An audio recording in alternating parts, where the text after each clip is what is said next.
Good morning, everyone. In today's class, we will be discussing mechanical properties, specifically about dislocations and plastic deformation. I am R. Swarnalakshmi, Assistant Professor in Physics, Government College of Engineering, Tanjavur.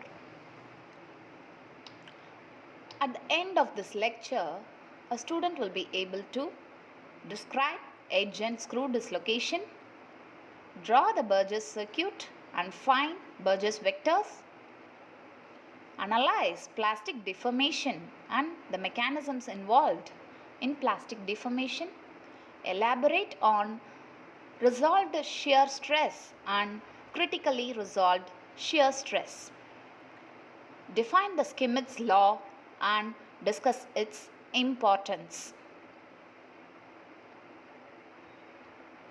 Dislocation. Dislocation is one form of crystal imperfection. A perfect crystal is one which is devoid of defects.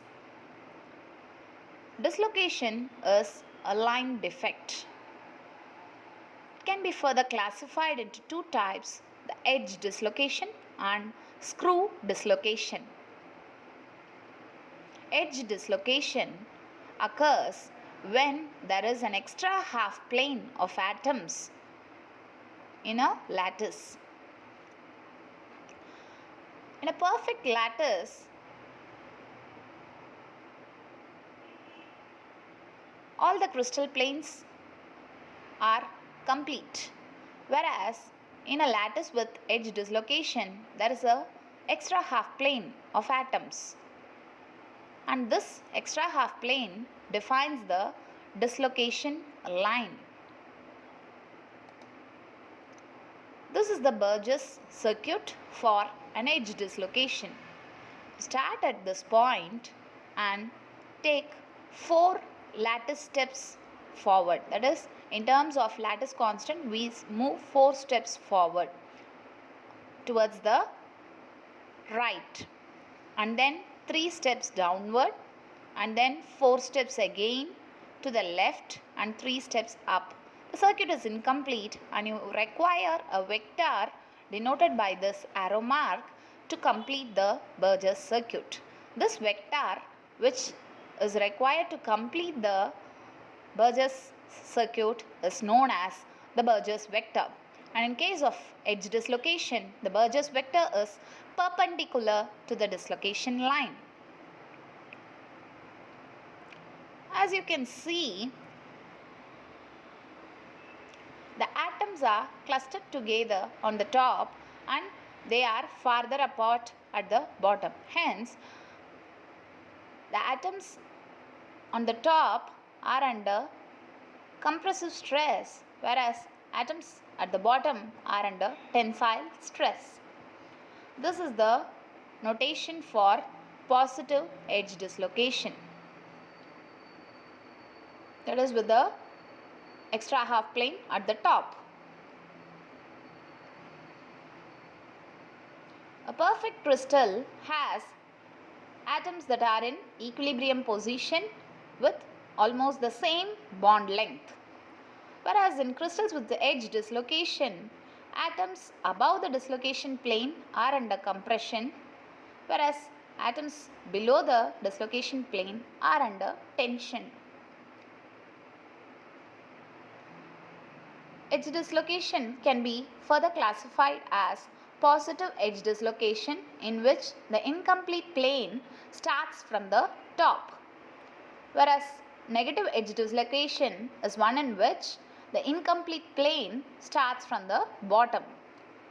The conventional notation for positive dislocation is like this, whereas negative dislocation is represented like this. As I told earlier, the Burgess vector is perpendicular to the edge dislocation line. Screw dislocation. Screw dislocation can be illustrated as cutting the part of a perfect crystal and skewing it by 1 atom spacing as shown. You can see that it is skewed by 1 atom plane at this end, and the skewing happens along this line, which is the screw dislocation line. The Burgess vector for a screw dislocation is like this. You move 3 steps to the right,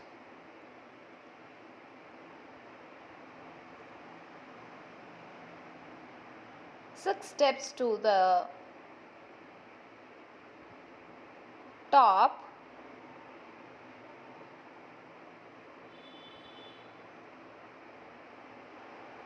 six steps to the left, 6 steps downward, and again 3 steps towards the right. The circuit is incomplete and we require a vector shown pointing downward to complete the circuit. This vector is known as Burgess vector, and you can see that it is parallel to the dislocation line in case of screw dislocation. In a crystal with screw dislocation, atoms around a screw dislocation are arranged in a screw-like fashion, in a spiral fashion. The atomic bonds surrounding the dislocation line undergo a shear distortion. The planes are like a spiral staircase around a central pillar, the pillar being the screw dislocation line. Screw dislocation is also classified as positive screw dislocation with Burgess vector and the T vector parallel, and negative screw dislocation where the Burgess vector and T vector are anti-parallel. Positive screw dislocation is represented by a clockwise screw, whereas negative dislocation is represented like this.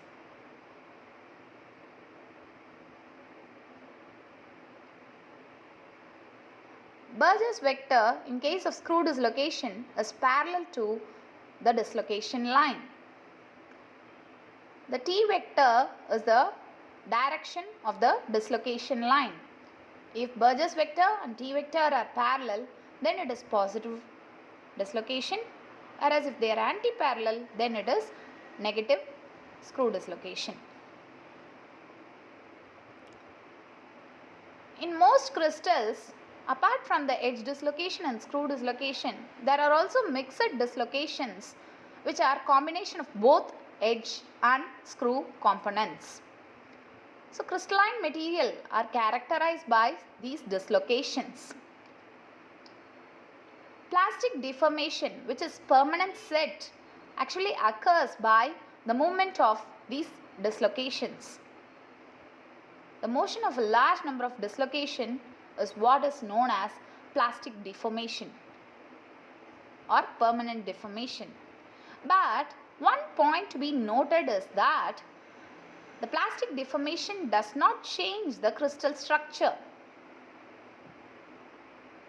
The crystalline order in the solid is retained even after plastic deformation, and this is confirmed by the X-ray diffraction studies. Yield strength, as we know, is the stress at which plastic deformation begins. This is just a recap of whatever we have seen in lecture 1. Ductility is the amount of plastic deformation that has occurred at fracture. Recall the stress strain diagram.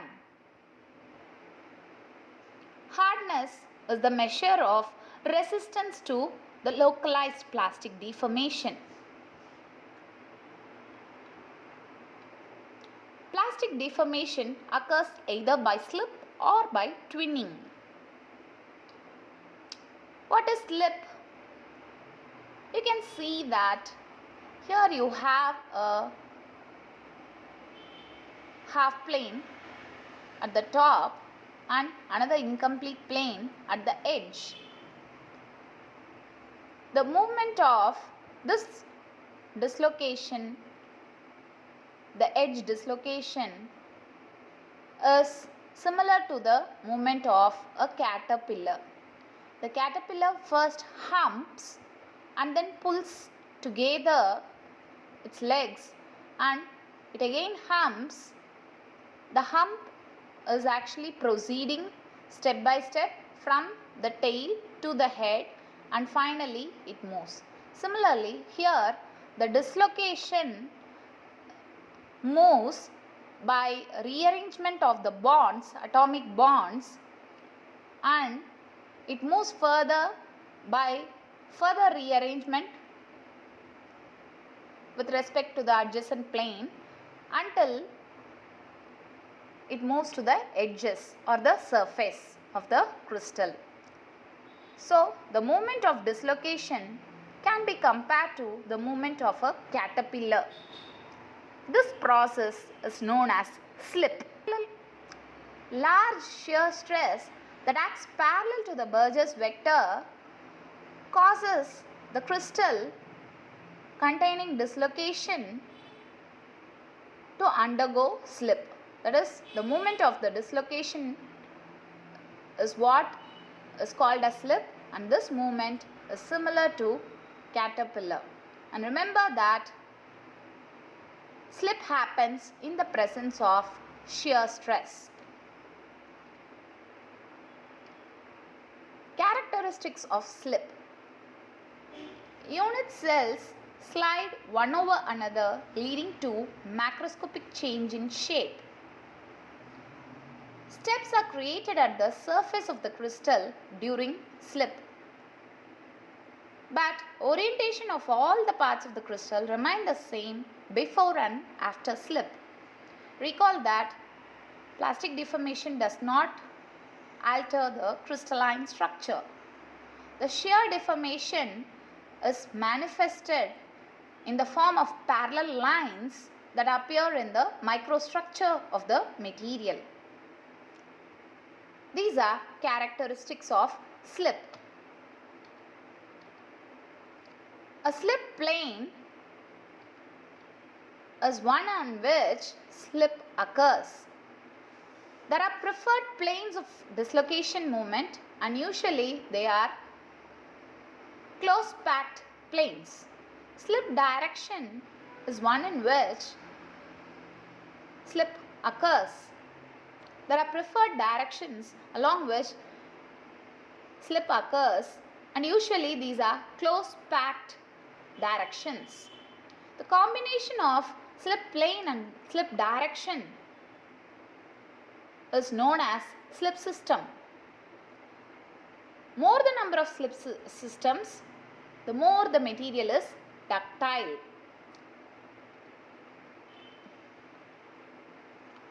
Slip planes are close packed planes, whereas slip directions are close packed directions. This table lists out the slip planes and slip direction and slip system for FCC, HCP and BCC crystals.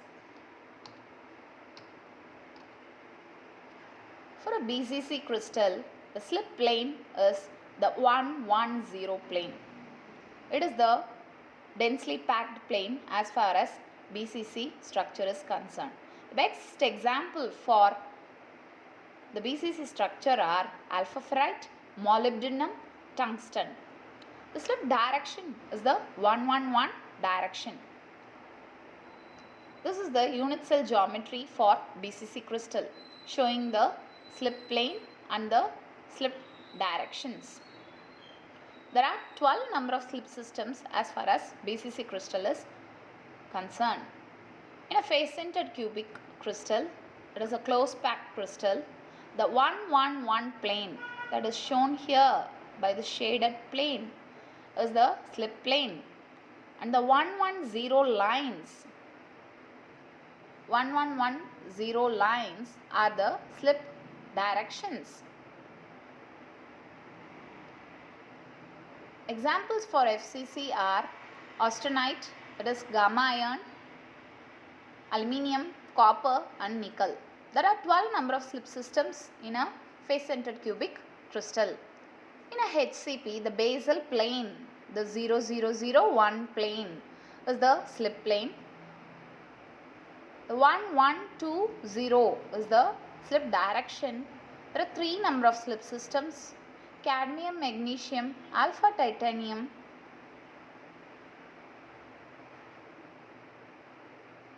and zinc are examples of HCP structure. Slip occurs due to shear stress. Here you can see, in case of edge dislocation, the shear stress causes the slipping of planes, whereas in case of screw dislocation also, the direction of motion is along this direction, but here also the shear stress is what causes the slipping of planes.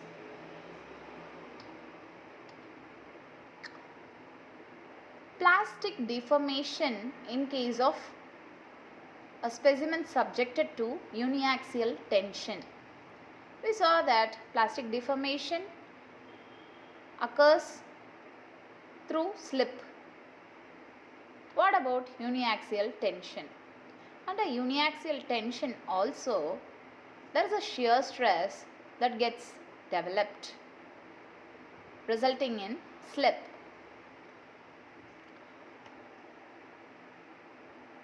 Plastic deformation we have seen. Recall the stress strain diagram that we discussed in lecture 1. Plastic deformation starts when the stress exceeds the yield strength, sigma y. The result shear stress is the shear stress in the slip plane in the direction of slip due to the applied tensile stress.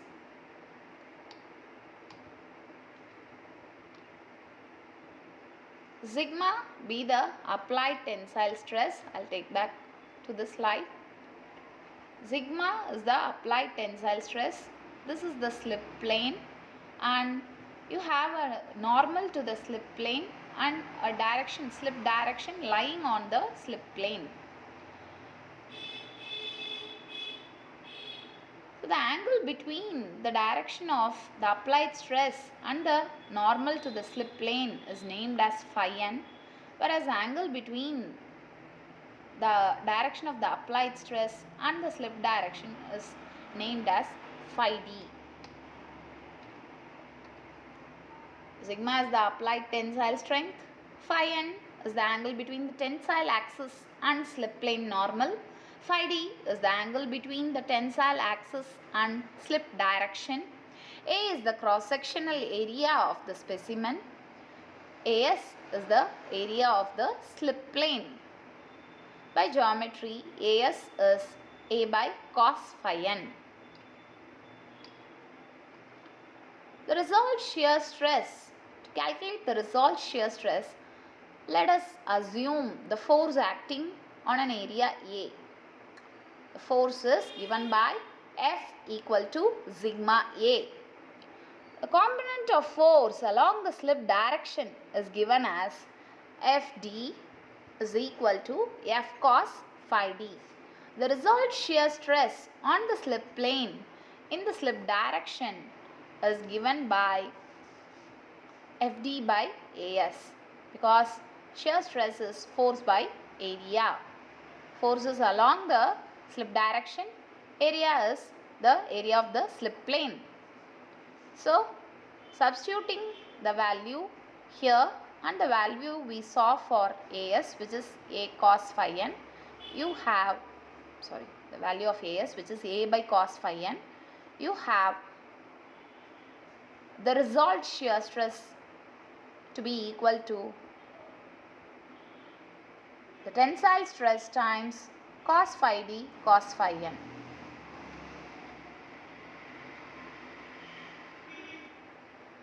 The result shear stress will be 0 for a plane perpendicular to the tensile axis where phi n is 0. The result shear stress is also 0 in case of a plane parallel to the tensile axis where phi d is 0. There are no residual shear stresses in a plane perpendicular or parallel to the stress axis. Critically resolved shear stress, tau CRSS, corresponds to the value of the shear stress at the point of yielding. When sigma tends to sigma y, that is the yield stress, tau RSS becomes tau CRSS, that is critically resolved shear stress. It is equal to sigma y cos phi d cos phi n. The term cos phi d cos phi n is known as Schmidt's factor. Schmidt's factor, as you can see, it depends on the orientation of the stress axis with respect to the slip system. The slip system is actually the combination of the slip plane and the slip direction. Any change in the orientation will change the Schmidt's factor. We have seen that tau CRSS is sigma y cos phi d cos phi n, and we have seen that the Schmidt's factor cos phi d cos phi n changes with changes in orientation. But both tau CRSS and sigma y cannot remain constant in a given case.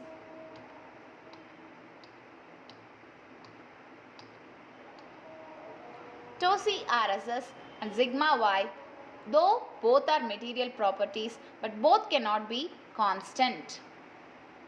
Schmidt performed experiments and confirmed that sigma y changes, that is the yield strength changes, whereas tau CRSS remains constant, that is the critically resolved shear stress remains constant in case of slip under uniaxial tension.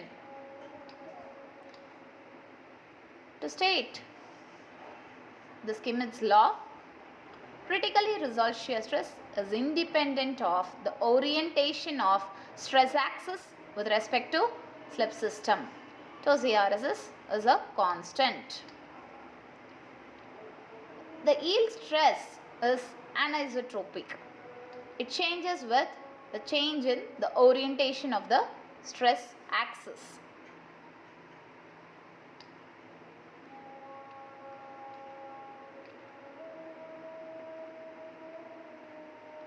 Theoretically, the shear modulus and hence the critically resolved shear stress should be of the order of gigapascals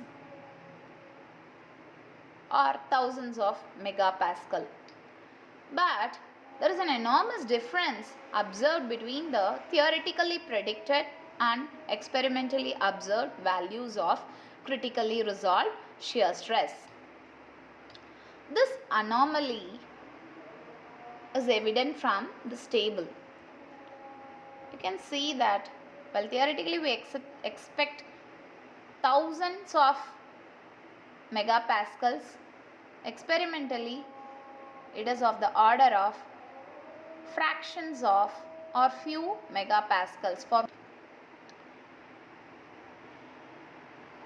why does this anomaly exist?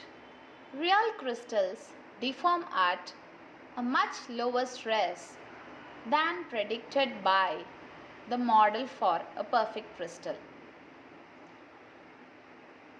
This happens because of presence of dislocations. The critically resolved shear stress, which is associated with the stress required to deform the material, becomes much lower when the dislocations aid the slipping.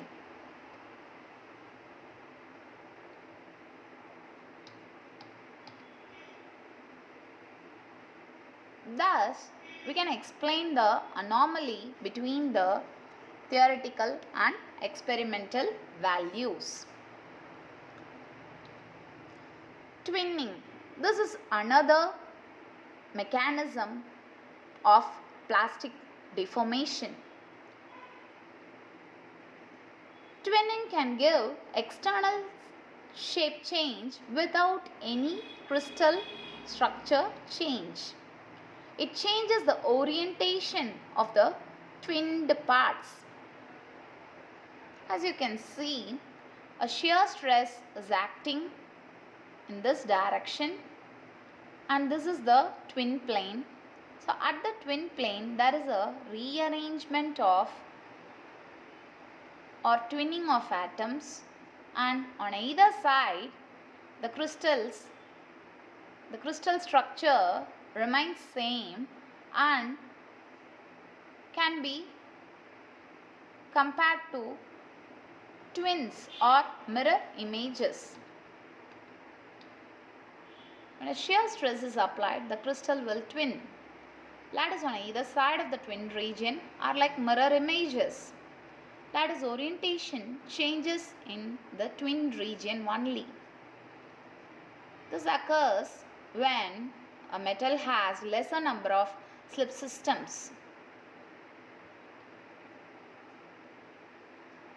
So we have come to the end of this lecture.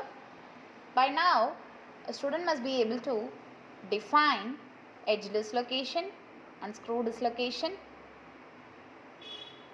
explain the Burgess circuit and the Burgess vector in case of both edge dislocation and screw dislocation, explain the plastic deformation mechanisms such as slip and twinning, elaborate on the resolved shear stress and critically resolved shear stress for a material under uniaxial tension, define the Schmidt's law and its importance. Hope these concepts are clear to you, students. Wish you all the best. Thank you.